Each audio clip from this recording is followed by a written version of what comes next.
Hello everyone, AmyR here with Prairie Paper and Ink, and if you've noticed lately, a lot of paper crafters have been doing rainbow themed cards. I think it started with W+9. She kind of issued a rainbow card challenge and a lot of people were tagging each other and that sort of thing. You guys know, I love rainbow anything. It doesn't have to be a challenge, so I totally had to do sort of a rainbow themed card, and I'm using the Pretty Pink Posh stitched tabs dies. I was actually inspired by a card that's on their website with these dies, and it's by, is it Gayatri? I do not know how to pronounce her name. Sorry if I butchered it. When you click on the link to the supplies on the Pretty Pink Posh site, the picture of it is there, and it's been in the back of my mind now for so long. And I finally just had to make a card similar. So I've die cut some heavyweight white cardstock. I had trimmed a piece of a full sheet in cardstock in half, and then I took the one half and I'm running it through my die cut machine with these stitched tabs dies. So I taped all three into place with some micropore tape, and I did that twice. So I ended up with 6 die cut pieces. And then I grabbed 6 different colors of distress ink, and I'm using picked raspberry, carved pumpkin, squeezed lemonade, twisted citron, salty ocean, and wilted violet. It's kind of some of my favorite colors of the distress line. So I always keep the little sponges, the distress ink sponges. I keep them right in the bottom of the ink cubes here. That's why I love the mini inks. I just keep them stored in the bottom and then can pick them up with the Velcro attachment on the mini ink blending tools, and I just sponged each tab with one of the different colors and let it kind of fade. Now when it's just plain white cardstock like this, the color doesn't always blend perfectly without having to work at it a lot, and I didn't feel like doing this. This was actually a really quick card, but one way to disguise that, which I have mentioned in other videos, is to spray it.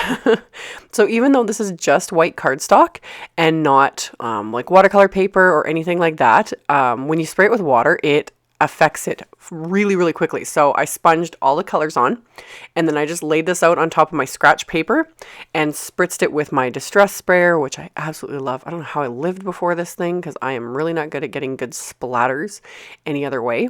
But I just spritzed it on, and you can see it pretty much immediately affected the cardstock and created this great splatter effect, which really helps to conceal the fact that I did not sponge and blend very well.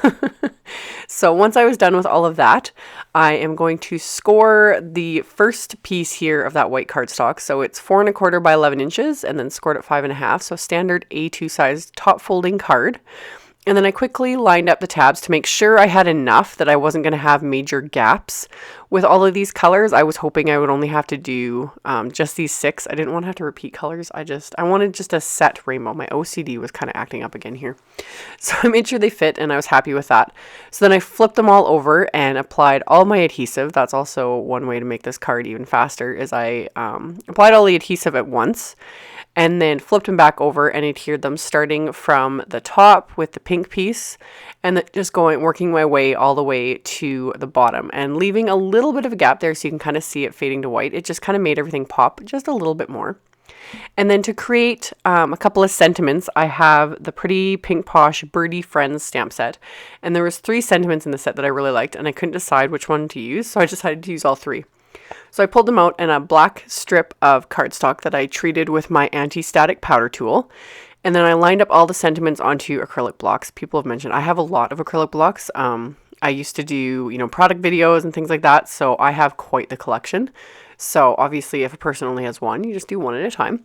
But I lined up all 3 on my acrylic blocks, making sure they were straight, and then I stamped all 3 along the bottom of this piece of black cardstock with Versamark ink, just making sure to put some space between all the sentiments. So stamp them all at once, and then I'm going to coat all of them with Ranger's super fine white detail embossing powder, because these are really small sentiments, so this embossing powder is perfect for that. So coated all of that with the white embossing powder, and then I'm going to heat that with my heat tool until it is completely melted, making sure to get the rest of the embossing powder out of the way so you don't make a mess with the air from the heat tool. I've done that. So once that was done, I'm going to funnel that embossing powder back into the container. Just tap my little coffee filter there, put the lid back on so I don't knock that over. Done that too many times. And then I just use my fingers to remove the the anti-static powder there that's still left over on the cardstock.